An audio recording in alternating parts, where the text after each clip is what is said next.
Hi, I'm Sarah Fox from the Bookish Box. I'm here with Angela Ford. She's the author of the For World series and a book launch strategist. She's passionate about helping authors and bloggers do more work they love by helping them with book marketing. You're most likely to find her with a nose in a book and a cup of coffee in her hand. And today she's released the Blended Ones while we're recording, which is the second book of the series, so congratulations. Woohoo! So exciting! So tell me about your books, the two books in your series. Like, how did you come up with them? What are they about? Yeah, so how did I come up with it? That's always a fun one. I first wrote the first drafts of these books back when I was like 12 or 13, so a long That's time ago. amazing.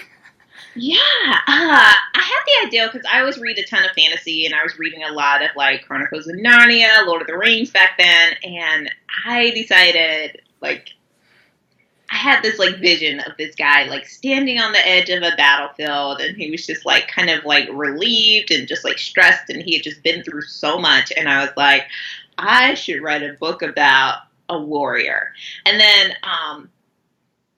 I also have four sisters, so there are always like five of us. So the number five kind of stuck in my head, even though the warriors aren't anything like my sisters at all. But I was like, yeah, like five is a good number. I should have five of them. And they're just going to be like these awesome heroes who can do all these great feats. And, you know, people would just like think back of the days of the five warriors and go, wow, they were amazing. So that's really where the idea for that came from.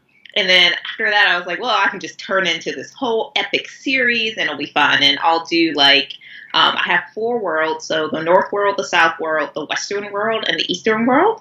And so my plan was to do a book in each world. So the Five Warriors starts out in the Western world and it's their story. And then the Blended Ones is about the Eastern world and what happens there. And then the next two books in my series are all about the South world, and the North world is just a little forgotten. Um, there is a story there, but it doesn't go with like the epic series, so it's going to be a minute on that one. Uh, but yeah, I started writing those books when I was a teenager, and I finished the entire series, and I was pretty happy with it. And then my sisters, they kept asking me when I was going to rewrite it and make it really good so that it could be published. And I was like, oh, I'll get around to it. I'll do it. And I started writing it, and I wasn't feeling it. And then I like nanny a lot. And I remember I was working with one family, and like the dad was writing a book. And I was like, oh, he's so busy. He has a life. He's married. He has kids. And like he's writing a book. I was like, I have no excuse. So I'm going to sit down and write my books. And I did. And I guess the rest is history. That's amazing. I love how your idea came when you were a child, because most of my best ideas I remember were when I was in elementary school, middle school, even high school. And it's just something about that time period of your life where I think you're most imaginative and creative. And while I think, at least for me, my writing's improved over the years, like stylistically, but the imagination doesn't seem to be there as much as when I was younger, which makes me sad. Yes, that is so true. Like I can go back through like the original books and I'm like, wow, the writing's like just embarrassing. Like just hide this, burn it. But the ideals behind it are so good. And I was like, okay, well, I don't have to start from scratch with this. I can just take like the foundation that I laid when I was younger and just really focus on writing a good story. I did have to change the plot a little bit, and I added in some fun plot twists just to make it more cohesive, to make like all four books go together. So I won't give away the secret, but Were the characters developed differently over the years? Like, have you noticed that they became more complex, or did you change some characteristics of them throughout time? yeah, I did notice that they became more complex. One of the things I really tried to do, the feedback from one of my beta readers was that she just felt like my characters were just very flat and boring and didn't have personalities. And so that was some excellent advice, because then I was really able to focus on like, how do I make a character seem real? How do I make them, you know, become more complex and really give them like an attitude? Or if they're like, you know, someone who's like more of a wimp or wet blanket, how do I convey that without saying it? So that's been probably my biggest struggle with writing, is making sure the personalities come through. And I don't know if like it shows or not, but like that has been my biggest struggle. That's interesting. I like your characters, for the record, so I think they're good. But how did you develop them? So you got this feedback. What was the process to actually flesh them out? a little bit more? Well, I think it was really just like sitting down and figuring out what are their motives, what are their Hmm. goals, what is their background, where do they come from, um, how are they raised, and like that really helped to start to develop it. But then also like putting more like action into the scenes. Like in the Five Warriors, there's one guy who just wants to like stay at home, and he's really clueless about what's going on in the world.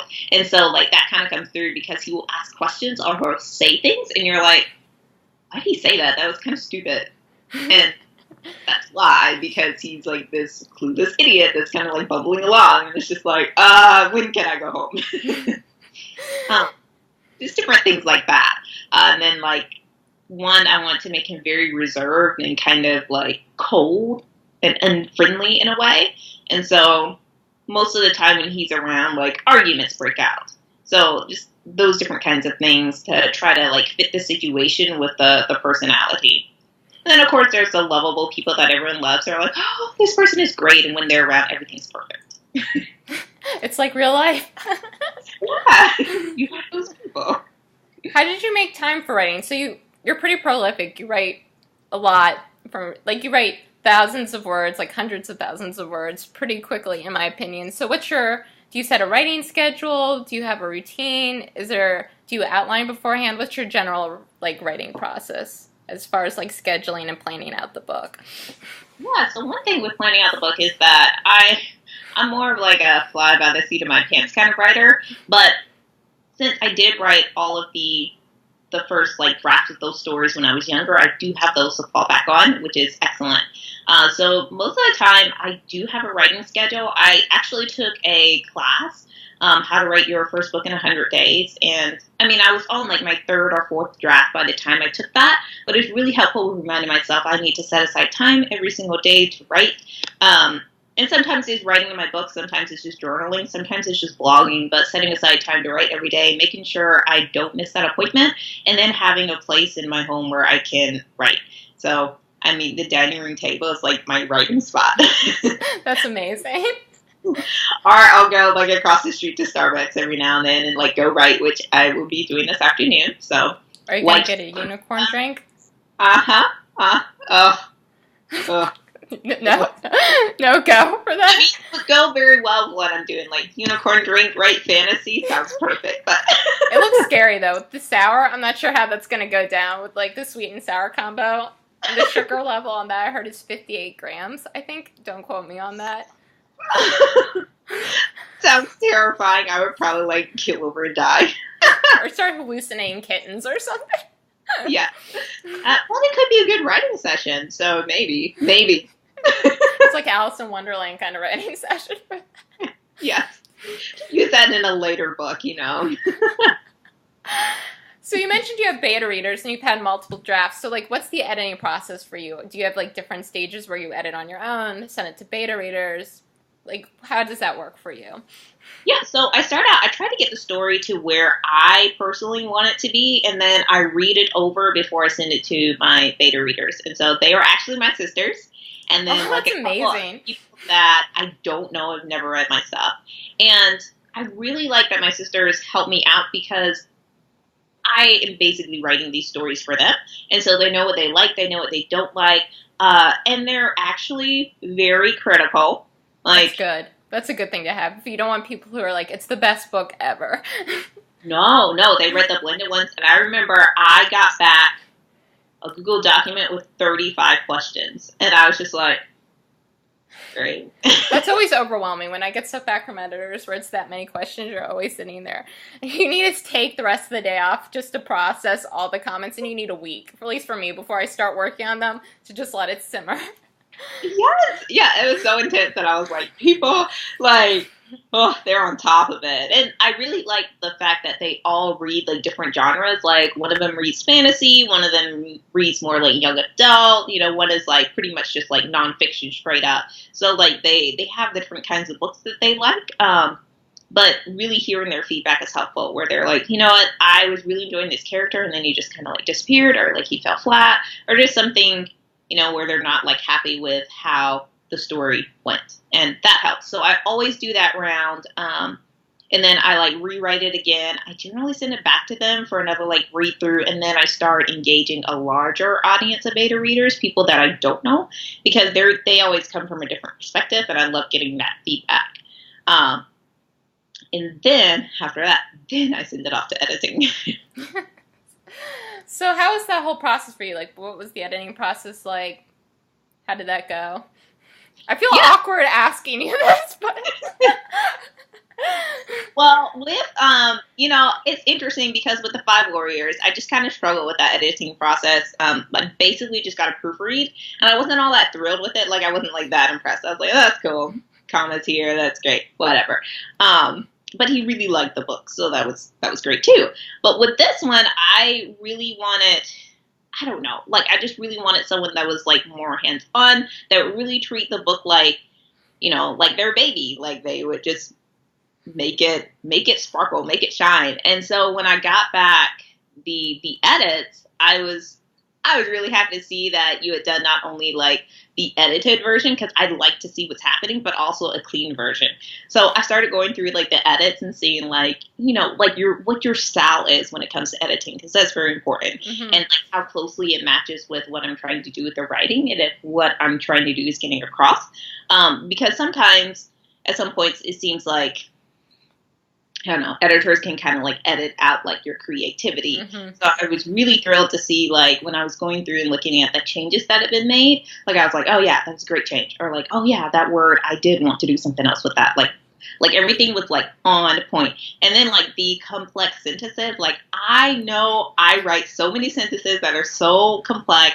And like, I love run-on sentences. That's like my thing. I've like kind of like brought that back down, but I admire that about you, because my sentences, yours are at least complex. Mine tend to be very short because I grew up with a journalist mother. So I also admire the flip side of people who are capable of doing super complex sentences. Yeah, and so there has to be that balance between the two of them. Mm-hmm. So it was a lot of fun, like looking at your note. I loved your notes, by the way, because you didn't just say like, oh, okay, fix this, fix that, like this. Like you mentioned things about like, oh, this is a great line. I love what you did here. Oh, I love like the height of this person, like stuff like that. I was like, oh, like she not only like read the book, she read the book. Like I can't not read the book, because I do that with books I read in my personal life. It drives me actually insane. I can't relax and just read a book anymore. And I do this even with big buy publishers. No offense to them, slightly drive me nuts with some of their comment choices. I go, no, just that's not a thing. But so I can't turn her off. So I loved your book. I loved it, and it makes me happy you like the edits. And this is like important for all people to know, is you need to find the right editor, because I could be. Like, it has to be the right style. So someone could be a perfectly good editor for one person, but might not be for another. And it's really good to make sure you jive, because the other guy might be great for whoever you worked with, but maybe wasn't a perfect fit for you. And it's just finding the right personality. That's absolutely true. And the fact that you were like, oh, we can have a call after the edits to go over anything you have questions on. And I was like, well, this is so much easier than like pinging you back and forth and going, hey, I have a question on this line. Hey, I have a question on this line. Like, would it bring me nuts? You'd have been like, okay, calm down. Like, you have 37 questions. And it's easier for both people, I find. And it's also less intimidating to actually have a conversation than email, because tone's easier to convey. And it's easier on both people just to say, here you go, this is what's going on. Yeah. And it's much faster, I find, for both parties. It saves everyone a lot of time. Oh, it was so much faster. And, I mean, it was perfect. And, like, I really understood, like, everything that you said or, like, recommended. And I was like, okay, great. Like, now I know where some of my weaknesses are when it comes to editing. And I can, like, work on improving those for the next round. I think editing's definitely, most of it's a learning experience, even for myself. Like, I've worked with editors where I don't get the phone call, and I find it very frustrating, because email, you don't get as much depth to it as a conversation, and you don't learn as much, I feel like, as this if you could have a conversation, like, in the future, keep in mind X, Y, and Z. Or you can explain why certain changes were made. Yeah. So what do you do after you get the edits? Because I often don't know what my clients do after I see the published book. They tell me it's going well. They'll hit me up with any more questions. But, like, how do you incorporate edits? Because I know everyone's different. Yeah. So after I go through, like, the clean version, then I put it in the format that I need it for print. And then I send myself a proof copy. Because it's one thing to, like, read it over the computer, but it's another to, like, sit down and hold the book in my hands. And I typically only read, like, paperback books. So it's a different reading experience. So I go through and I read it, and I see anything that I might want to change. It's actually twofold. So anything that I might want to change or tweak, or like I found one sentence where I was like, oh, I meant to like change it, or the capitalization of like words that we had talked about should always be capitalized weren't capitalized, and I was like, oh, I forgot to do that. So like just little things like that. And then I also check for the formatting because it's fully formatted too. And then after that, I'm like, okay, I'm happy with it. I made all my changes, upload another formatted version, and hit publish. Like, done. So easy. So how do you do publishing? Because I have a lot of clients, and this is not my jam. Like, how do you do the formatting? Do you hire that out? And which provider do you go with? How does that work? Like, is there an exchange of money for that? Is it just pretty royalties? Because so many people I know don't know where to begin with the publishing process, like Amazon or wherever, because I've never done it. So I'm always help my audience with stuff like that. Well, I must admit, it's more intense if you're doing, I guess it depends, but I feel like doing a print book or paperback is a lot more intense than just doing a simple ebook. So I actually use Amazon CreateSpace because it is a free service and it is print on demand, which means that if someone orders the book from Amazon, they will print it and ship it. So it's just kind of sitting there, I guess, on their servers, just waiting to be printed and shipped. Which is nice because no one has to have inventory. But then it's also nice for me because I like to order author copies and they give it to me at a discounted rate. Like I think like the price for the books, like if I want to order them, it's like $5.77 and then plus shipping and handling. So that's a great deal. It's fantastic. That's amazing. Yeah, I love it. With the formatting, I do it myself, not if you know how to do it, that's awesome. That's the idea. Like, it took me 14 hours to like format the blended ones. I was just You're my hero. How do you? That's amazing. Well, I must admit it's because I'm not like a book formatter, and so there's like a learning curve when it comes to formatting books. And I was like, you know what, I'm gonna do this. So I started doing it, and then I was like, you know what, I actually need to like study how to do this because I want this book to be really pretty. Like the Five Warriors was okay. I just kind of like threw it in a template and hit publish, and it was fine. But I was like, I want this one to be gorgeous. Like I want people to like look at the cover and then open the book and go, wow, they match. Like they're beautiful. And so I just spent 14 hours like learning how to format a book and to make it look really good. And it was exhausting. But then when I got the book, I was like, oh, okay, it's beautiful. And now it'll be faster for the future. Now that you know what you're doing. Well, it's just one of those things. Actually, when you're printing a book, it's good to know how many pages the final book is going to be before you hire a cover designer. So you have to know. And like, I always estimate it. So I told my cover designer that the blended ones was going to be about 400 pages, which is actually 410 pages, but it was a good estimate. So that's one of the things, like, I had to, like, put my next book that's coming out in September, I had to put that in, like, a format and then, like, tell my designer, I was like, it's going to be roughly 650 pages. That's fascinating. How do you know, like, do you know why the designer needs to have that information? Well, they need it for the print book because they have to design a spine for the cover. That makes sense. So, yep. That's fascinating. A certain thickness, and so if that's not there, whoops, your book is not going to be pretty. How did the cover designer process go? Like, how did you find your cover designer? What's the back and forth for that? Like, do you describe what the book looks like, what you want it to look like to her or him, or like, how does that work? Yeah, so I had a different cover designer for the Five Warriors, and she was great. She's actually someone I know, a friend that's local to Nashville, and so we talked about like the entire series and what we wanted to do with that, and she had suggested that I actually do like a color theme for each book. So starting out with like red for the Five Warriors, blue for the blended ones. The next one will be green, and then I think maybe there's like a gold color or purple color theme like in some of the next ones. We'll get to that later. But I really liked like that whole theme that she had going on. I just did not want to like put all my budget into the cover design. So I was like, I need to find a cover designer that will be more budget friendly for me and my book budget, because I was like, I want to dedicate more of my budget to the editing process, and then have yes. I have a budget, so I wanted to do more with the editing, and then I not only have a cover designer, I also have a map maker. So like that's kind of two folks. So I need someone to like illustrate a map for me that goes inside the printed book, and then I also need someone to do the ebook and the print book cover. So I actually got on Twitter and I typed in like cover designer. That's awesome. That way you know social media works for getting clients. That's amazing. Oh my God, yes, yeah. I found this girl. I talked to her on Facebook Messenger, and she was like, I sent her a picture of the 5 warriors. I was like, this is like kind of the theme that I want. Can you do this? And she was like, yep. And I was like, okay, great. So I was like, I've already written out what I want. I was like, the blended ones, I need the sea monster coming out of the sea. I need this blue theme. I need like 2 islands in the back with castles on top of them. Like, I had it. And she like designed the cover and she sent it to me. Like, it was so funny because we did everything on Facebook Messenger. It's great. She was like, okay, what do you think of this? And I was like, oh my gosh, this is amazing. That's amazing. I love it.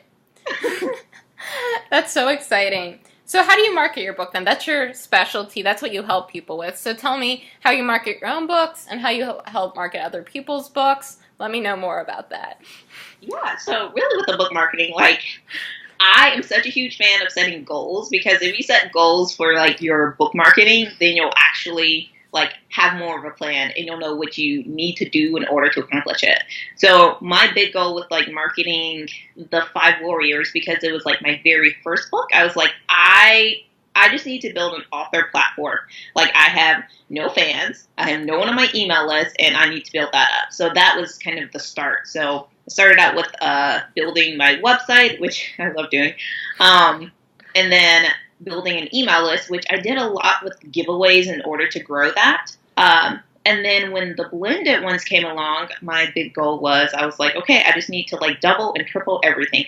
Like, I need to grow my email list. I need to connect with other authors, because I think one of the biggest problems when it comes to book marketing is that it's really fun to like plan this huge, amazing book launch. But then the hardest part is like those recurring sales, because what authors have to do is get their books in front of people that haven't heard about them before. And the question is, how do you make that happen? Because we're limited. We only have so many resources, and we only know so many people, and there are only so many things that we can do. And so this month for the book launch for the blended ones, my big goal was to do a lot of cross promotion with other authors and do newsletter swaps. And that really has been like my thing, like joint giveaways with authors and newsletter swaps where they promote their book, my book, to their newsletter, and I promote their book to my email list. And like that has been so life-changing. Like, sales for the 5 warriors have skyrocketed because of that. Like, it's been amazing. And then like the blended ones, people are hearing about it, people are seeing it, so they want to read the first book, so they're going to buy it. And that really has been like the whole like book marketing plan. And there are really 2 big resources I use for that. One is Insta Freebie, which allows you to give out free copies of your book, or free samples. I just do the samples. And then they also have a great forum for authors. And one of the things I like about Insta Freebie is the fact that they actually really promote authors in their emails to their entire network of people that are on their email list. So that's exciting. That's amazing. And then the other one is Newsletter Swap was the name of the website. They just changed it to Book Boost or Book Boost. But it's just a great way to like swap newsletters or swap books with other authors and get them to promote you, and you can promote them, and you can reach that new audience, which is what I'm all about. That's amazing. So how do you help your clients then? Like, what kind of work do you do with authors? Yeah, so my big thing is book marketing, and my goal is just really to help authors get more visible online. It really started because I actually published a novella in 2009, I think it was, and like nothing happened with that. And I was like, because I didn't talk about it. There's no book marketing. It's like one of those things I'm like secretly ashamed of. No shame here. No shame. But yeah, so I love the book launch process, like helping them get a plan together for actually launching the book. So I do a lot with book launches. I actually have a course how to plan a book launch, and that actually is it's just one of those big things. I give authors like just everything that I've done, everything that I've learned in launching my own books to help them, successfully launch theirs. And then I also help with ideas for ongoing like book marketing. So like I've had a book that's been out for almost 2 years and it's still selling very well. And I'm very happy about that. But it also requires me to do like things every single month to help promote it and like spread the word about it to new audiences. So that's also something I help authors with, just getting the word out to new people, helping them establish their platforms, plan a book launch, and just really putting a plan together and making it happen. That's amazing. And where can people find you? So where can they read more about your books? And also where can they hire you if they want to hire you for marketing work? Yeah, so for my books, I actually have a separate website for that called the fourworldseries.com, spelled out. It's ridiculous, but I actually took the name of my books and I purchased the domains for that. So if you go to the fivewarriors.com or the blendedones.com, you will reach my website. It works. A little easier to say too. And then you can find me for like book marketing. I have like a blog and all my courses at angelajford.com. And so that is the main hub. You can also reach my books there, but either one, it's the hub for everything. And do you have any like Instagram handles or Twitter handles where people can reach out to you to say hi? Yeah, I love Twitter. It's my favorite place to hang out. So if you're on Twitter, definitely say hi. My handle is at A421. Same handle for Instagram as well. But yeah, I love like posting Giphies on Twitter. So if you say anything, I'll respond with a Giphy. But now I have to like just contact you for a random reason just so I can see your Giphies. My thing. And Instagram, like all I do is post like my pictures of me and my books. So there's not a lot of variety there.